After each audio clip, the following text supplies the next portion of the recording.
Assalamu alaikum туғандар. Котлованды қазып бүтіп, азыр трамбовка кылып атабыз. Общий площадьты тиги трамбовочный аппарат менен 4 сыра трамбовка кылабыз.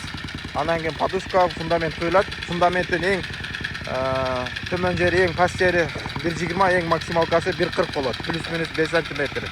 Бул үйдүн ээси биринчи сенаны тактап туруп, консультацияга 2000 сом которгон. Биз азыр Оштобуз, Ишкабада.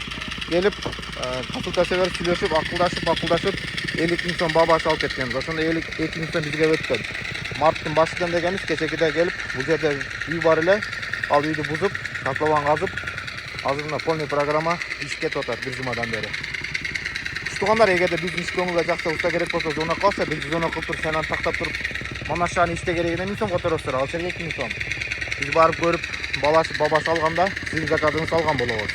Мен муну ачык эле айтып келем. Сезондо 2 ай 3 ай күтөсүздөр. Азыр июль-лыга чейин дата толуп калды. Бул жерге 2 этаж үй салынат. Так, подушканын размери. Бул жагы 80, бул жагы 60 куюлат.